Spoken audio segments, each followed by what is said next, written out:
Hi mga preni! Nakakasabik naman kumain ng kare-kare.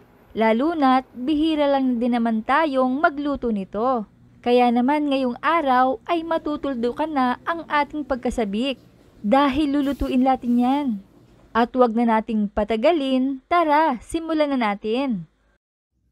Gamit ang kaserolang manipis ay ilagay ang 870 grams beef tripe.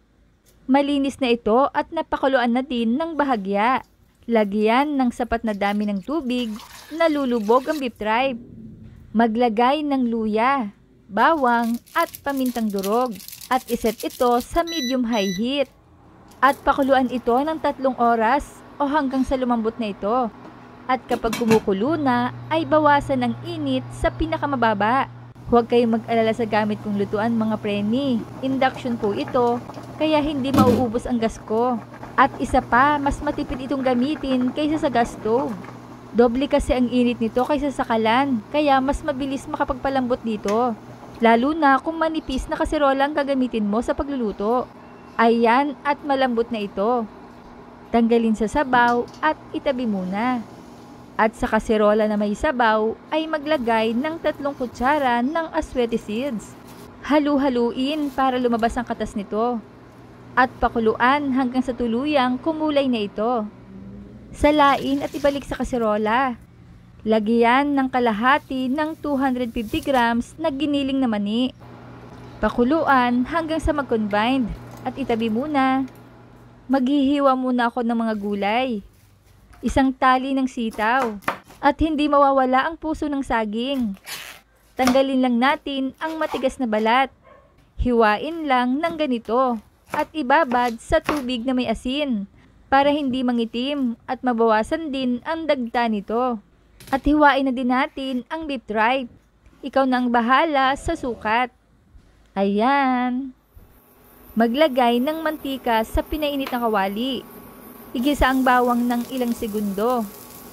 At isunod ang sibuyas. Igisa hanggang sa bumango. At ilagay na ang hiniwang beef tripe. Igisa ito ng 1 minuto at lagyan ng patis. Taste accordingly. Budbura ng paminta at seasoning powder. Igisa ito hanggang sa mag-brown na ang beef. Ganito o. At ilagay na ang hiniwang puso ng saging. Large size ito mga preni. At lagyan ng 500 ml of water. Ayan at pakuluan sa medium heat. At kapag kumukulo na ay ibuhos ang broth mixture. About 1,200 ml. At muling pakuluan. Takpan para mabilis kumulo. At ilagay na ang natitirang giniling na mani. Ito ang magbibigay creaminess sa ating sauce. Pakuluan din ito ng 2 minuto. At ilagay na ang sitaw. Lutuin ito ng 2 minuto. At ilagay na ang talong. Isunod naman natin ang pechay. Huwag mo munang hahaluin. At maglalagay ako ng slurry. Rice flour and water mixture. Pinulbos na bigas ito. At lagyan din ng asin, pampalasa. Ituloy ang pagluluto hanggang sa maluto na talaga ang mga gulay. Ayan, at luto na. At isabay itong ihain with bagoong alamang.